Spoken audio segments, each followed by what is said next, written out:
Hello दोस्तों, स्वागत है आपका अपने YouTube चैनल कोयल मैट्रिक्स पर। चैनल पर पहली बार आए हैं, सब्सक्राइब कर लीजिएगा, साथ ही बेल आइकन को प्रेस जरूर करिएगा जिससे नोटिफिकेशन आपके पास समय से पहुंच जाए।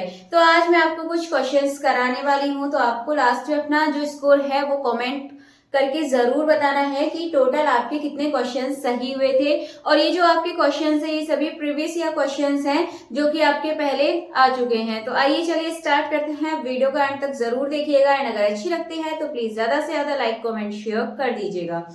तो सबसे पहले आपके सामने क्वेश्चन नंबर 1 है।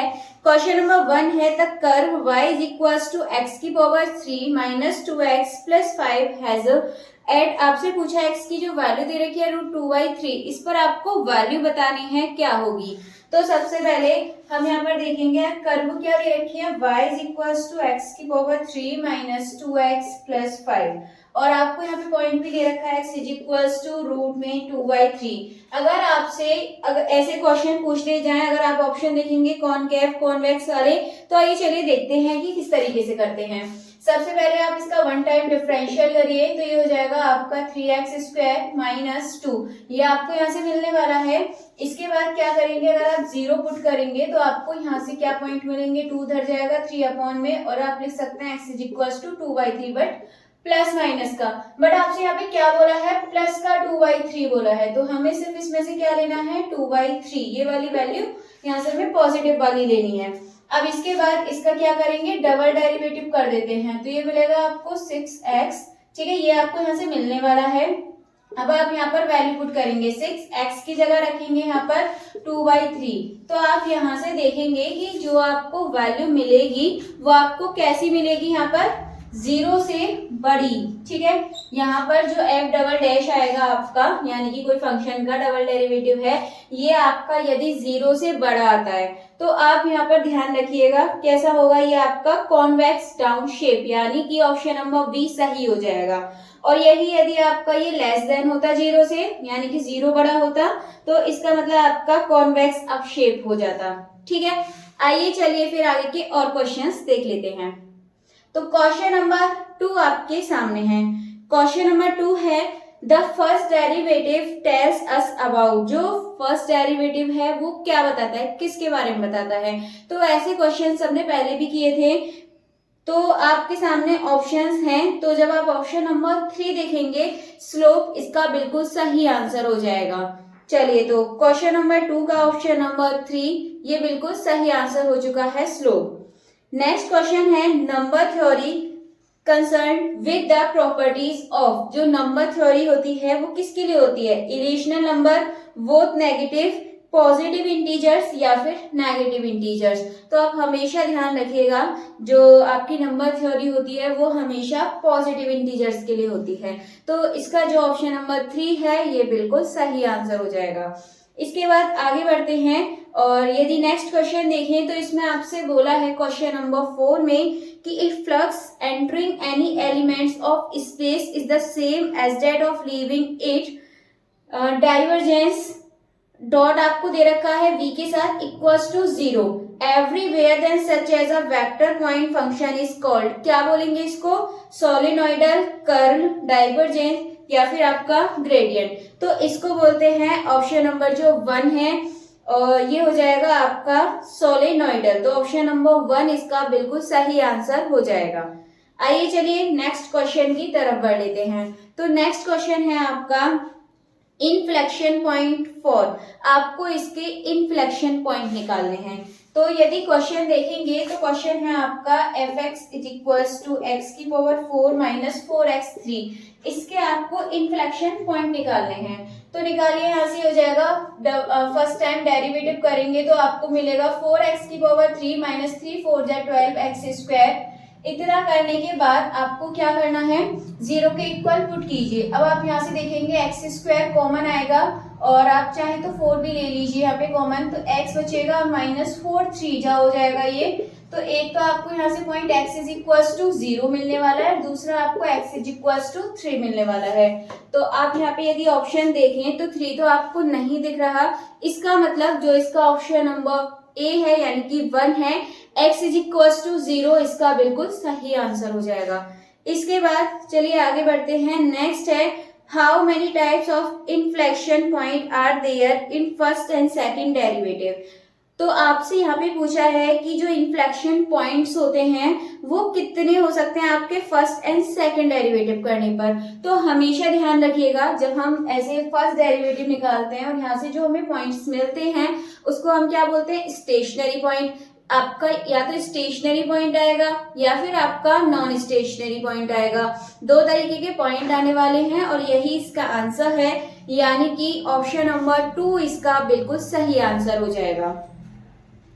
इसके बाद यदि नेक्स्ट क्वेश्चन की बात करें तो जो नेक्स्ट क्वेश्चन है, इस तरह के क्वेश्चन DSSB में काफी टाइम पूछे जा चुके हैं और उम्मीद है इस बार भी ऐसे क्वेश्चंस आपसे कम 2 क्वेश्चन आपको देखने के लिए मिल जाएंगे और बहुत अच्छे से मैंने इस तरह के क्वेश्चंस आपको करा रखे हैं। आइए चलिए देखते हैं इन क्वेश्चंस को।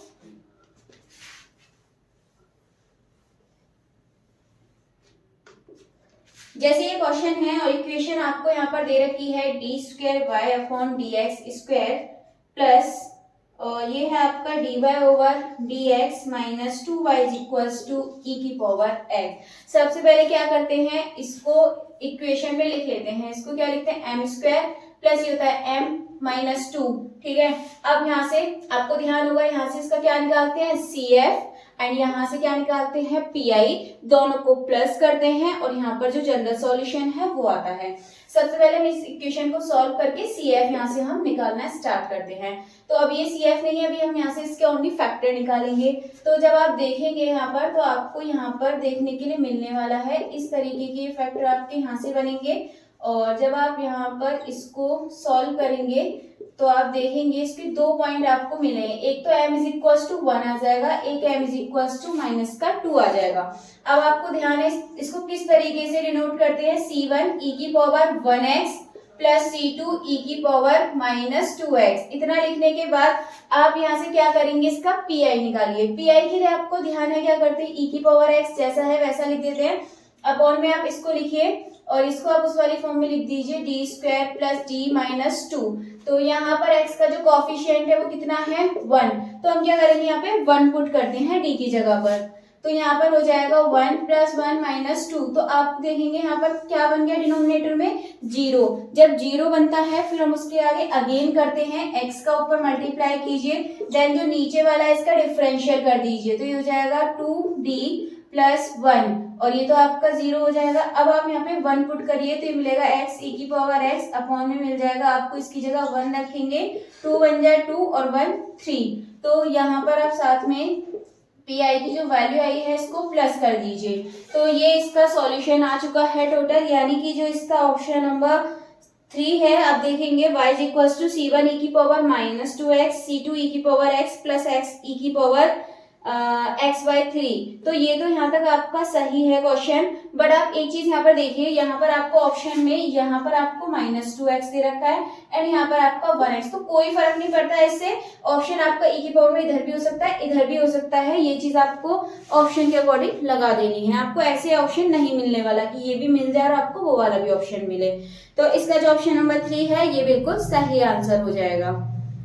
नेक्स्ट क्वेश्चन आपके सामने है, which of the following is the property of limits. Limits की कौन सी इसमें प्रॉपर्टी है। यदि आप यहाँ पर प्रॉपर्टी देखें तो क्लोजर, और इसके बाद जो ऑप्शन नंबर 3 पर है कॉम्यूटेटिव एंड 4 नंबर पे है एसोसिएटिव। यदि आप इन तीनों प्रॉपर्टी को देखें तो ये आपको अच्छे से पता है ये जो प्रॉपर्टी है किसकी है, ग्रुप की। तो ये तो इसकी होती नहीं है, यानी कि जो लिमिट्स की प्रॉपर्टी है ये हो जाएगी आपकी मोनोटोनिसिटी, यानी कि ऑप्शन नंबर 2 इसका बिल्कुल सही आंसर हो जाएगा।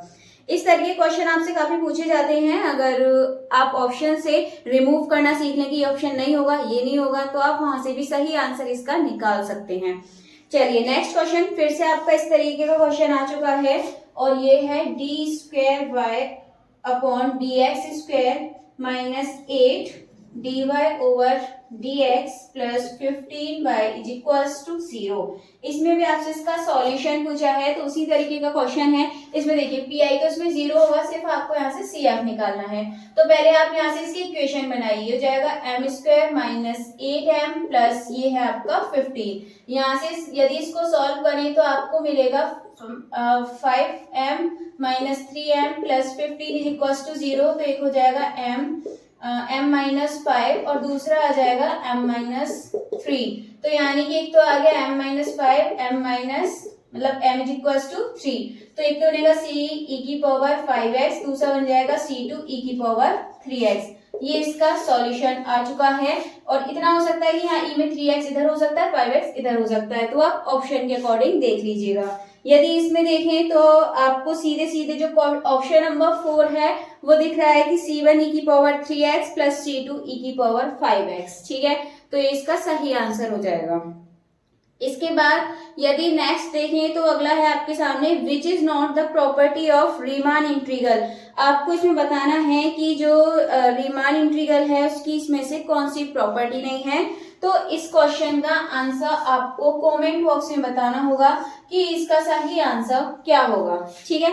आगे चलिए नेक्स्ट क्वेश्चन देख लेते हैं।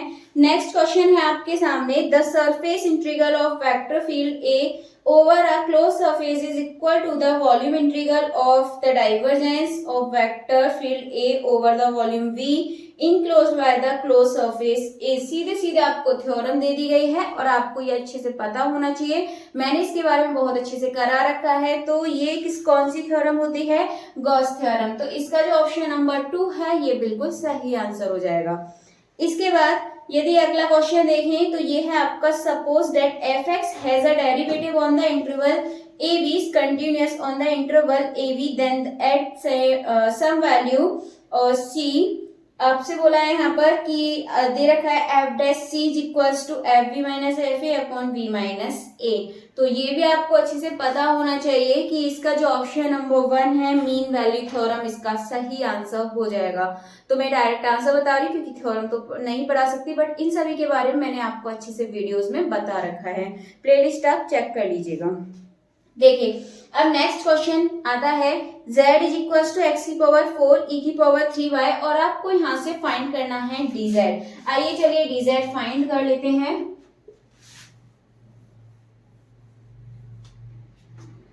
देखिए ये है z is equal to X की पावर 4 e की पावर 3y। तो आपको यहाँ से क्या फाइंड करना है? dz आपको यहाँ से निकालना है। तो z आपके सामने है, dz आपको यहाँ से निकालना है। तो इसके लिए सबसे पहले आप एक काम कीजिए, इसका डिफरेंशियल कीजिए। किसके लिए? x के लिए कीजिए। तो 4x की पावर 3 की पावर 3y हो जाएगा। देन इसके बाद नेक्स्ट यदि आगे देखें तो अब आप y के लिए कर दीजिए। जब आप y के लिए करेंगे तो x की पावर 4 और y के लिए करेंगे तो e की पावर 3y, तो ये रहेगा y के लिए हो जाएगा आपका यहाँ पर 3। बस आपको सिंपली क्या करना है, ये वाला जो x के लिए करा इसके साथ आप यहाँ पर लगा देंगे यहाँ पर dx प्लस इसके साथ आप यहाँ पर लिख देंगे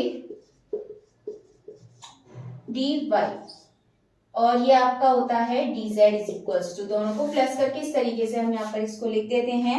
अगर आप यहाँ से ऑप्शंस देखेंगे तो इसका जो ऑप्शन नंबर 1 है ये बिल्कुल सही आंसर हो जाएगा, यानी कि क्वेश्चन नंबर मतलब जो आपका ये क्वेश्चन है इसका ऑप्शन नंबर 1 बिल्कुल सही आंसर हो जाएगा और आपको बहुत अच्छे से समझ आ भी चुका होगा। आइए चलिए आगे बढ़ते हैं, नेक्स्ट क्वेश्चन देखेंगे। तो नेक्स्ट क्वेश्चन है the surface integral of the curl of a function over a surface bounded via closed surface is equal to the line integral of the particular vector function around that surface is। ध्यान रखिएगा curl आ जाए जिस theorem में और साथ ही line integral, तो ये आपका होता है स्टोक्स थ्योरम। इसके बारे में मैंने आपको पढ़ा रखा है, प्लेलिस्ट में जाके देख लीजिएगा, वीडियोस आपको वहां पे मिल जाएंगी। इसके बाद आपकी जो टोटल क्वेश्चन है वो मैं आपको अभी करा चुकी हूँ। एक क्वेश्चन मैंने आपको करने के लिए भी दिया है, तो उसका आंसर आपको कमेंट बॉक्स में बताना होगा। और साथ ही आप देखेंगे जितने भी मैंने टोटल आपको क्वेश्चंस कराए हैं, आप कमेंट बॉक्स में अपना स्कोर भी जरूर बताइएगा कि टोटल आपके कितने क्वेश्चन सही हुए हैं। और अगर आपको वीडियो अच्छी लगती है तो कमेंट करके जरूर बताइएगा, मैं इसी तरीके क्वेश्चन आपको अब डेली लेकर आने वाली हूँ। चलिए फिर आज की जो वीडियो है इसमें आपके लिए इतना ही काफी है। मिलेंगे हमारी नेक्स्ट वीडियो में नए क्वेश्चंस के साथ, तब तक के लिए आप अपनी स्टडी को करते रहिएगा।